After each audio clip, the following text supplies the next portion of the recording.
Meus irmãos, possamos iniciar o nosso Evangelho online, que sejamos todos bem-vindos, em nome do nosso Mestre Jesus, que todos nós nessa harmonia possamos pedir a Deus, o nosso Pai, não só por nós, mas por toda a nossa família universal. Ayrton Pereira Ramalho, Eduardo Malta Pessoa Júnior, Carla Sueli Aguiar da Silva, Luiz Fernando Barbosa, Guilherme Avelar e Souza, Ruth Marinho Ferreira, Leiane Aline Clementino Souza, Antônio Rebouças, Irani Camargo, Osana Paulo dos Santos Xavier, Alissa Farias Paludo Foster, Maria Aparecida da Cunha Santos Silva, Fabiane Duarte Mesquita, Daniel Alves Duarte, Valquíria Holanda Pinheiro Costa, Fabiane Blenda Vieira, Maria Sebastiana Alves, Guilherme de Bezerra Damasceno, Odilon Felipe Rocha, Bárbara Emanuela Pacheco, Ivonete Pacheco, Léo Pacheco, Roberta Araújo Cavalcante de Menezes, Erivete Pereira, Luciana Geanine Dantas Bezerra Menes, Marina Júlia, Marluce Costa, Viviane Rodrigues de Almeida e Daniela Guise. Pelo amor de Deus, me perdoe se eu não estou pronunciando direito.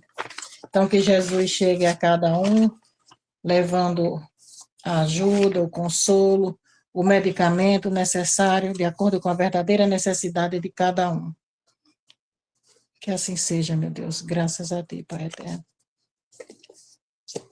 Vamos iniciando a nossa leitura preparatória, meus irmãos, do livro Vinha de Luz, psicografia de Chico Xavier, ditado pelo Espírito Emmanuel, que agora são dois espíritos, Chico Xavier e Emmanuel já encarnou.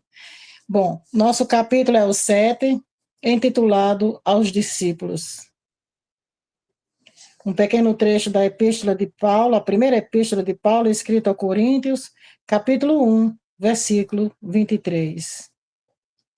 Mas nós pregamos a Cristo crucificado, que é escândalo para os judeus e loucura para os gregos.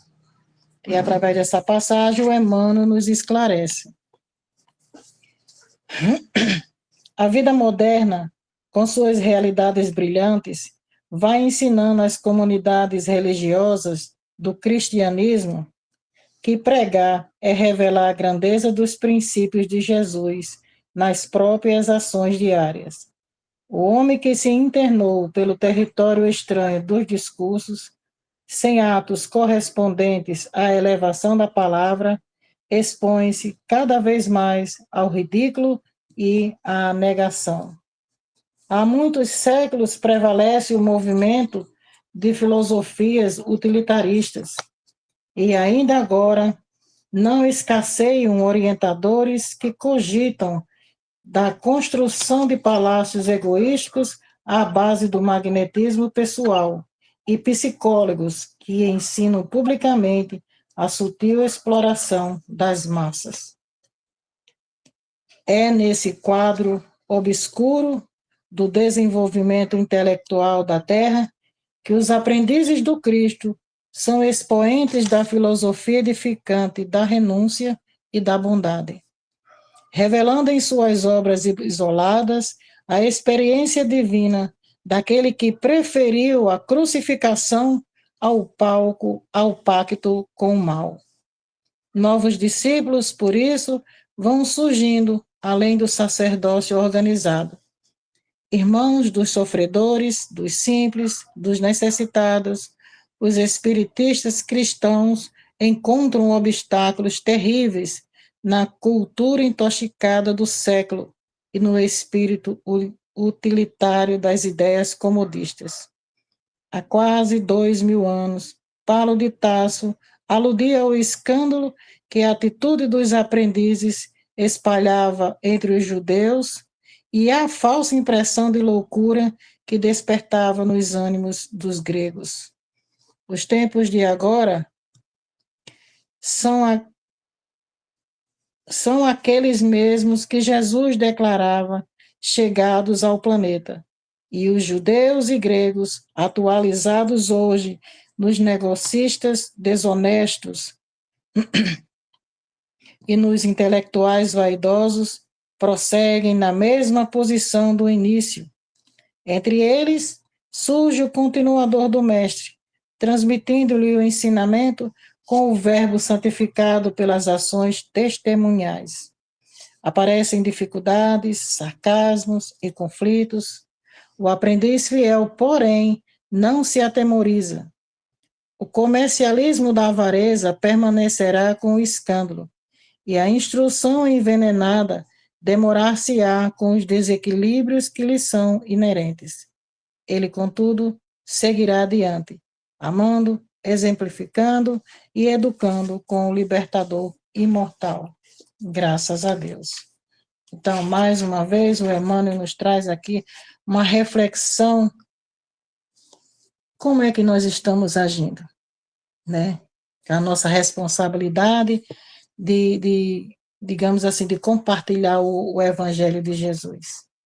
A nossa responsabilidade, né? Como é que nós estamos fazendo? Será que ao compartilhar, ao levar o Evangelho de Jesus, nós estamos fazendo a nossa transformação moral e espiritual?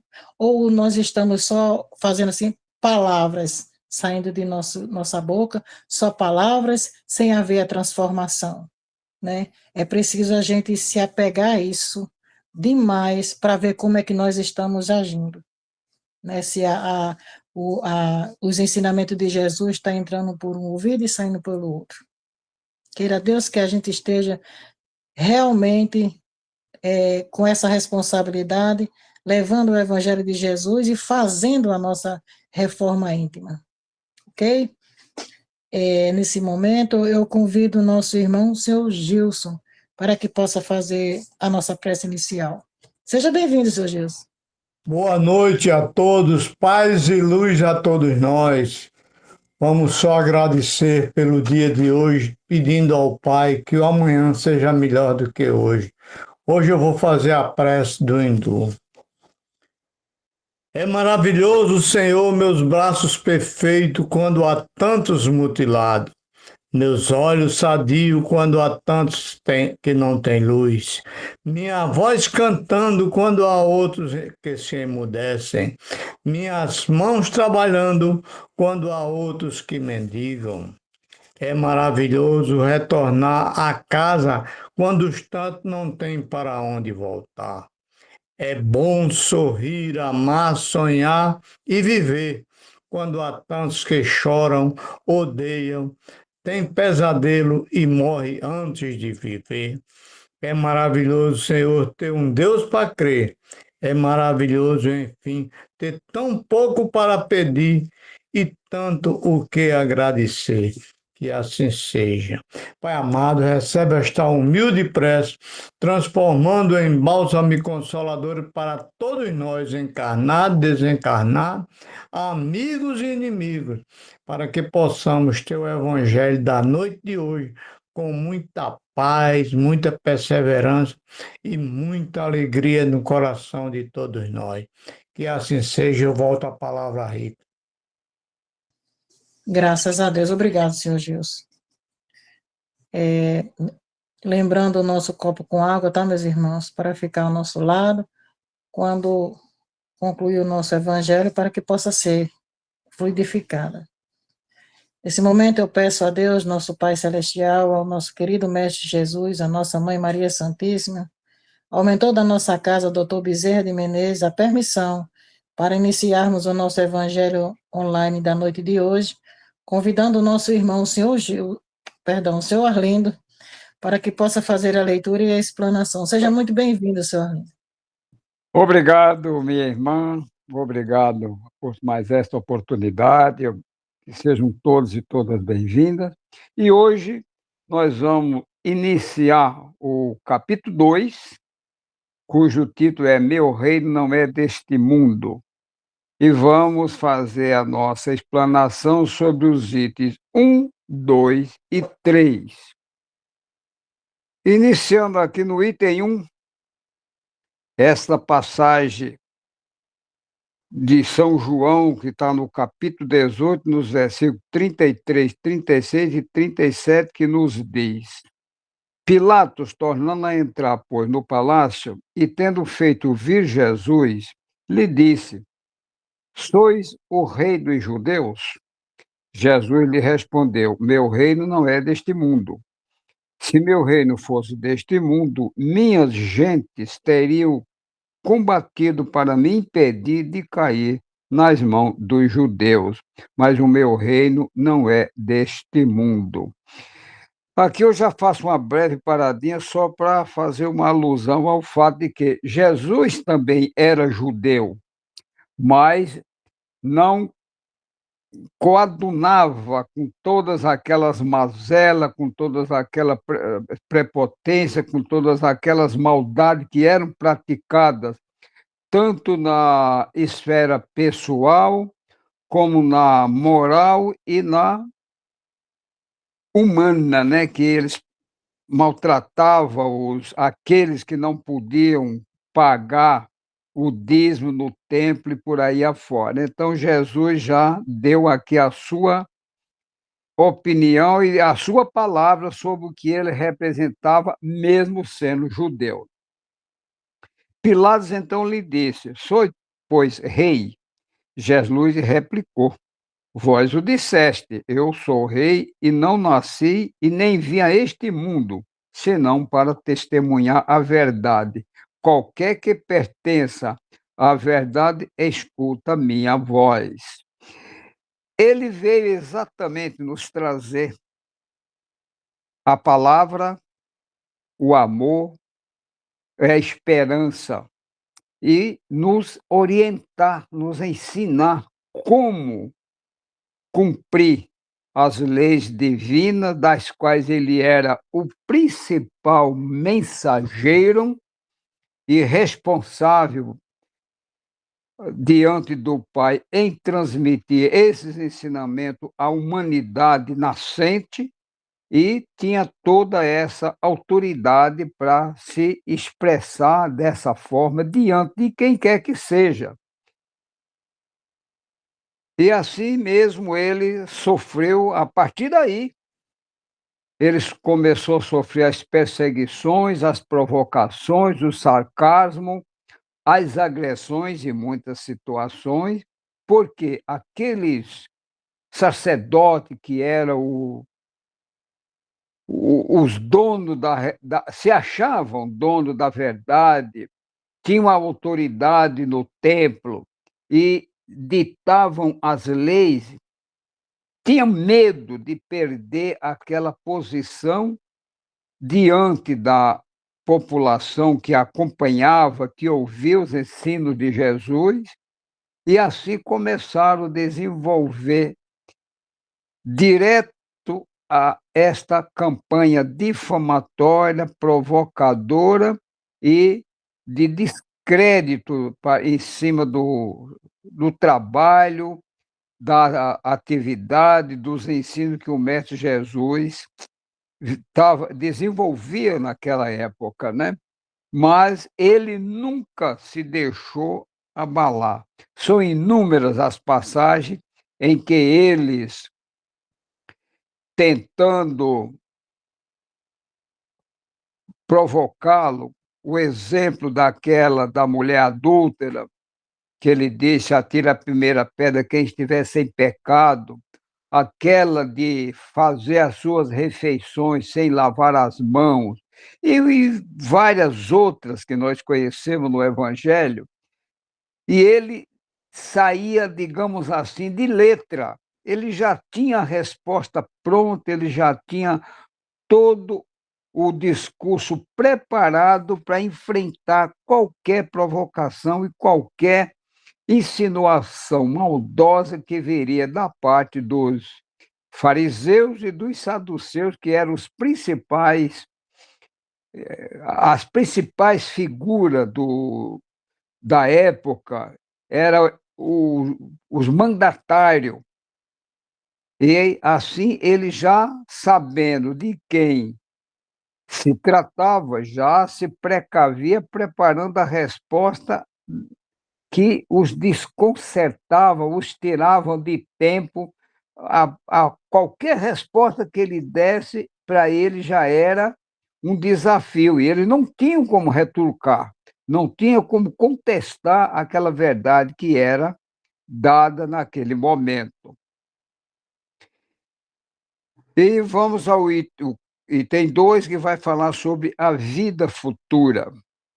Por essas palavras, Jesus designa claramente a vida futura que ele apresenta em todas as circunstâncias, como o fim onde termina a humanidade e como devendo ser o objeto das principais preocupações do homem sobre a terra.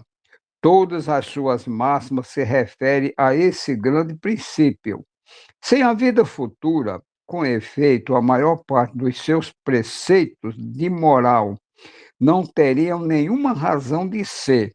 Por isso, aqueles que não creem na vida futura, imaginando que ele não fala senão da vida presente, não os compreendem ou os acham pueris. É verdade que, para muitos, falar da vida futura, da destinação da humanidade naquela época, era muito, perdão, era muito difícil crer nas palavras que ouviam, mas ele, com a sua autoridade, com a sua serenidade, com a sua precisão dos seus passos, das suas falas, dos seus meios de conduzir a sua atividade de peregrino entre os encarnados, os humanos, né?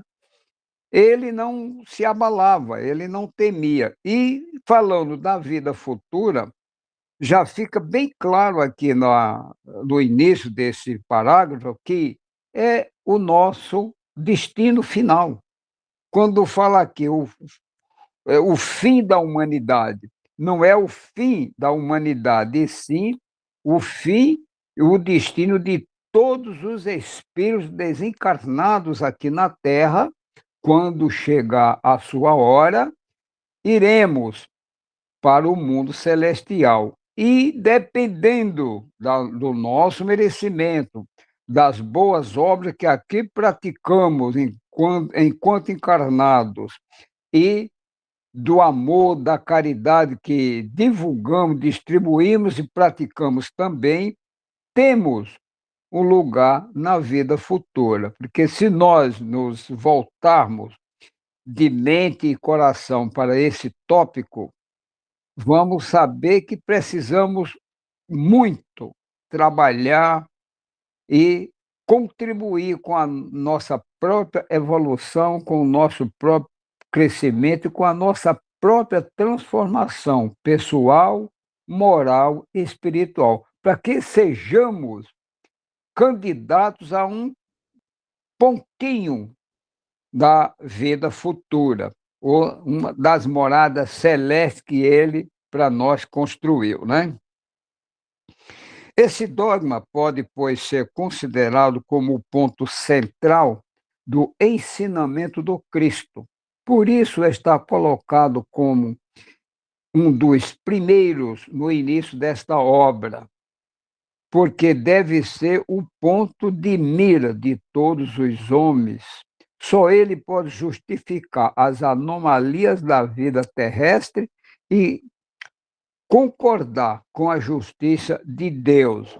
Vejamos a sapiência do mestre, a que nível chegou para poder nos orientar, nos fortalecer e nos indicar o caminho reto.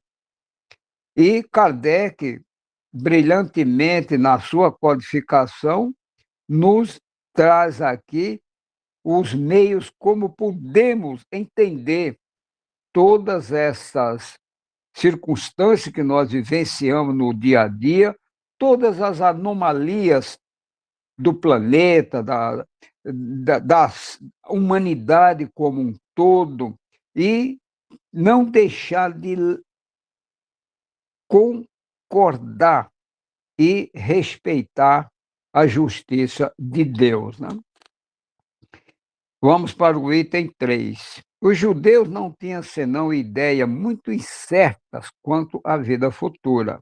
Acreditavam nos anjos, que consideravam como seres privilegiados da criação, mas não sabiam que os homens pudessem vir a ser um dia anjos e partilhar da felicidade.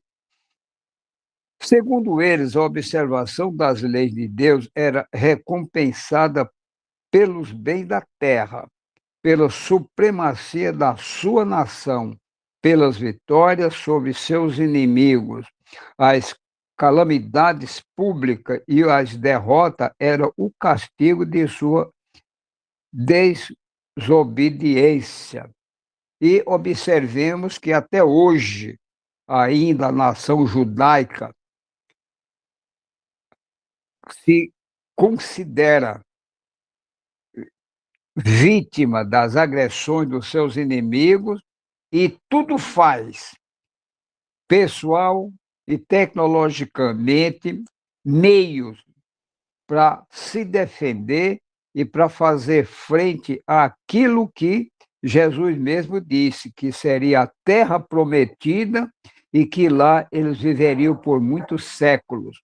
Então, essa orientação, se podemos considerar um dogma, eles carregam assim na mente, no coração e no pulso. Eles não deixam passar qualquer sinal de injustiça ou de provocação ou de agressão a qualquer um membro da sua nação.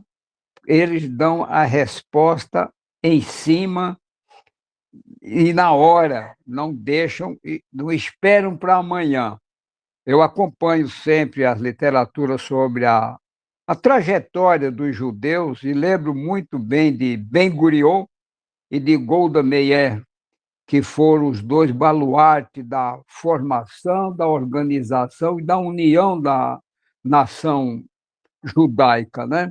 E o que eles enfrentaram, tem passagens onde se lê como eles sobreviviam no deserto, sobre a fome, a sede e o desconforto, que eles não tinham como se agasalhar à noite, porque quem conhece fala que durante o dia a temperatura no deserto vai às alturas, mas à noite o frio vem inclemente.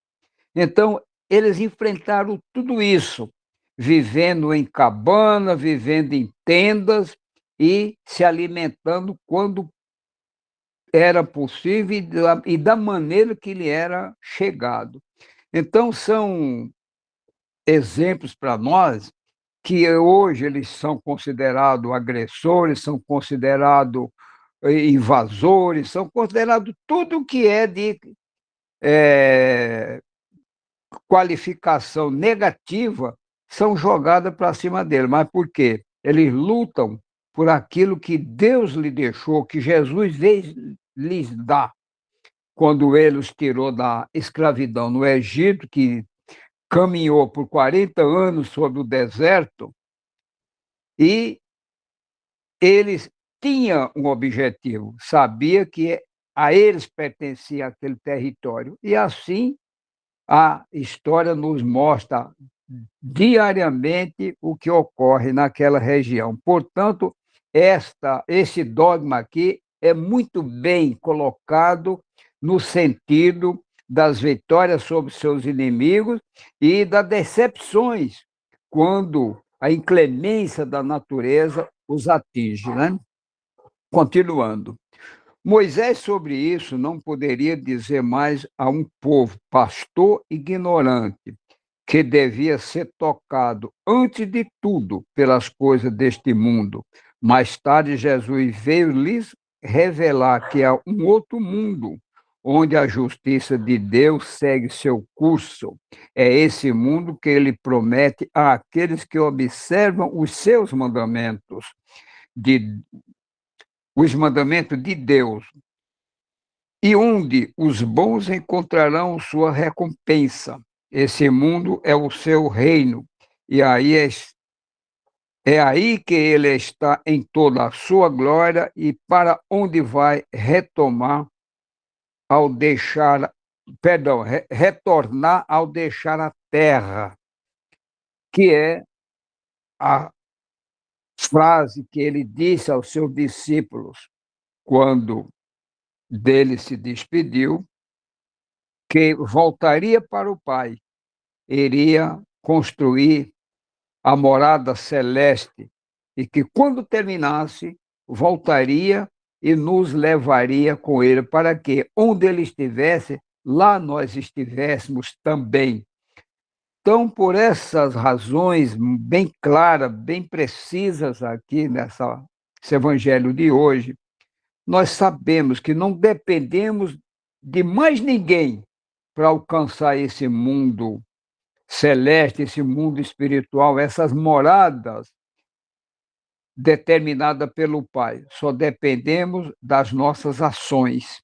Se procurarmos ser bons, caridosos, amorosos, respeitosos, praticar a lei da bondade, do amor, da caridade, da perseverança, estaremos somando alguns pontinhos para nos candidatar a uma vida mais suave, sem tormentos, no mundo celeste e nas moradas que o Pai nos reservou.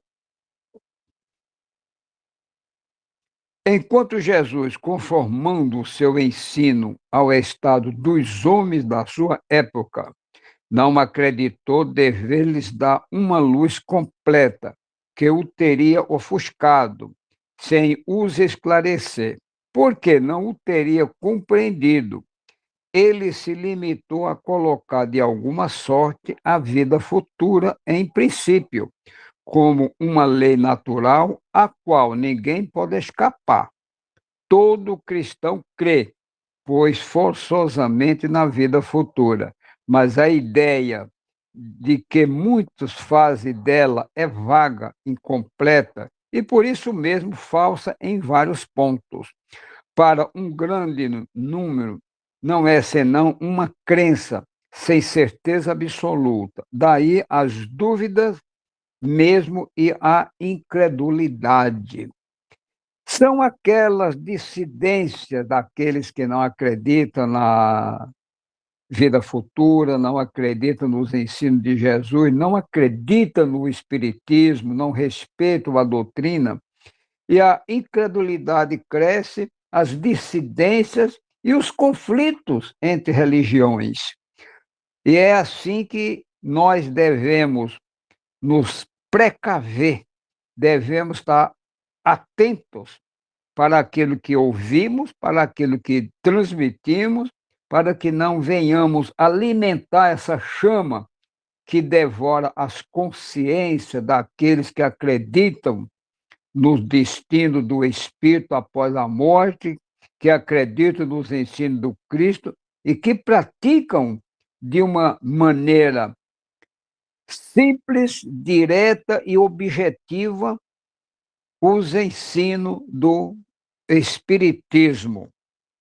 Não somos os senhores da verdade, não temos a verdade sobre nossos ombros para poder sair espargindo informações, orientações.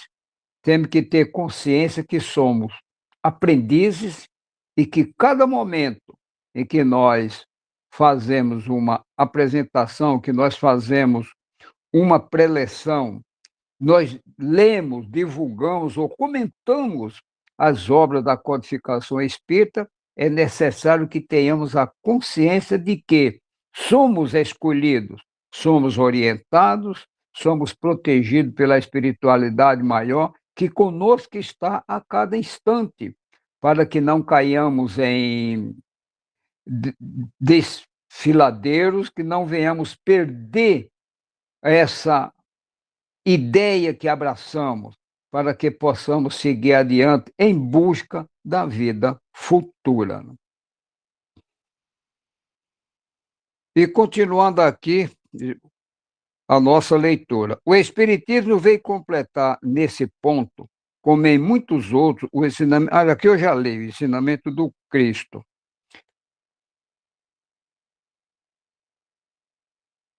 Quando os homens estavam amadurecidos para compreenderem a verdade. Como o Espiritismo, a vida futura não é mais um simples artigo de fé, uma hipótese, é uma realidade material, demonstrada pelos fatos, porque são as testemunhas oculares que a vêm descrever em todas as suas fases e em todos os seus princípios. Perdão, em todas as suas peripécias, de tal sorte que não somente a dúvida não é mais possível, mas a inteligência mais vulgar pode imaginar sobre o seu verdadeiro aspecto, como se imaginasse um país do qual se lê uma descrição detalhada. Ora, essa descrição da vida futura é a tal ponto circunstanciada às condições da existência feliz ou infeliz daquele que aí se encontra. São tão racionais que podemos dizer, apesar disso, que ela não pode ser de outra forma e que está bem lá a verdadeira justiça de Deus, que é onde nós vamos encontrar a verdadeira justiça, é onde e quando seremos julgados pelos nossos atos, pelas nossas atitudes, pelos erros que cometemos, pelos males que causamos. Seremos julgados exatamente aí que vamos encontrar e estar diante do Pai, recebendo a nossa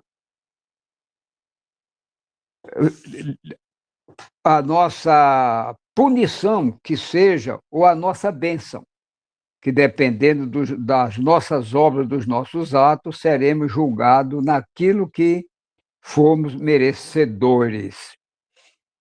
E para completar o horário aqui, falta poucos minutos, mas ainda vou dar uma passada aqui no livro de Joana de Anjos, psicografado por Divaldo Franco, Jesus e o Evangelho, onde ele fala sobre esse tema. É bastante longo, não vai dar tempo ler tudo, mas vamos aqui uma introdução rápida. Ele intitulou O Reino. E nos diz: o mundo examinando sob a ótica da teológica à luz da psicologia profunda, é um educandário de desenvolvimento dos recursos espirituais, do ser em trânsito para o reino dos céus, que é a nossa trajetória, é a nossa jornada. Do ponto de vista teológico ancestral, é possuidor de um significado secundário e perturbador para o espírito, que o deve desprezar e mesmo odiá-lo. Se nós nos sentimos ameaçados, ou desorientados, ou perturbados, vamos abandonar esse sentimento, vamos abandonar tudo aquilo que nos afaste do caminho verdadeiro, né? À medida que a sombra coletiva, no seu caráter universalista, começou a dissipar-se em razão dos avanços do conhecimento, a dicotomia em torno do mundo e do reino deixou de ser separada por um imenso abismo, graças à ponte da lógica e da razão que foi colocada entre as duas bordas, facilitando a comunicação, o acesso de quem desejasse transferir-se de um para o outro. Essa palavra aqui, dicotomia, significa a união da carne e do espírito. Portanto, que nós sentimos na carne, o espírito sente também, ou vice-versa. Espírito ou nossa alma, né? Aqui, de um ponto para o outro lado. Em nenhum momento o homem Jesus, que é assim que ele se intitulava nessa obra aqui, né? Anuiu que essa ideia ou fez algum pronunciamento que pudesse dar validade a esse conceito absurdo e cruel, desnaturado e a magnanimidade de Deus. O mundo tem as suas características e legislação, condutas e ética ainda imperfeitas, certamente, mas que se aprimoram à medida que o ser humano se aperfeiçoa e adquire equidade e enobrecimento. Eleger a Deus antes que o mundo ressalta inúmeras passagens neotestamentárias, sem que isso signifique detestar ou beneficiar o outro.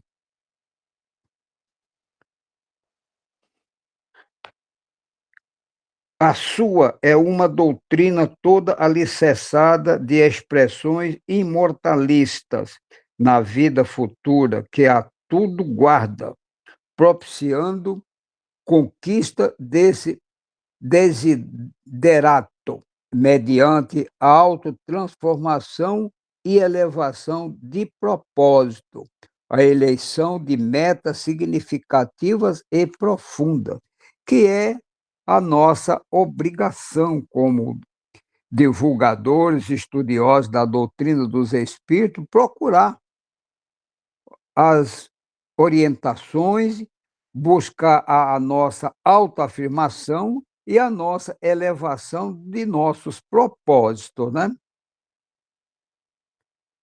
Jesus jamais se recusou a participar do convívio social, conforme as regras do mundo, e quando não foi recebido conforme os preceitos legais na casa de Simão, o fariseu que o convidara para um almoço censurou essa conduta ignóbil, exaltando a mulher que abandonava a sombra e sublimava o libido pervertida, lavando-lhe os pés e os enxugando com os seus cabelos. Que até então a mulher era considerada apenas um objeto pela lei judaica e que não tinha qualquer destaque na sociedade. Então, Jesus, com o seu gesto de carinho, de aconchego, foi dissolvendo essa ideia que eles cultivavam tão amplamente. E nessa passagem, quando teve os pés lavados e enxugados pelos cabelos da mulher, ele selou a situação e a conduta da mulher a partir daquele momento, né? Igualmente, aqueceu jovialmente em receber Nicodemos, aqui eu lembro do nosso irmão Ivan, né? Que era o doutor da lei e autoridade no Sinédrio, para uma entrevista, desvelando-lhe a incomparável lei dos ensinamentos corporais como necessários para entrar no reino dos céus e assim integrar-se no concerto cósmico. Aqui eu encerro, que nosso horário já chegou, mas aqui é bem adequada essa frase aqui de fechamento com aquela pergunta que ele recebeu de como, falando da reencarnação, como um homem velho entraria novamente no ventre da sua mãe para nascer, ou renascer de novo.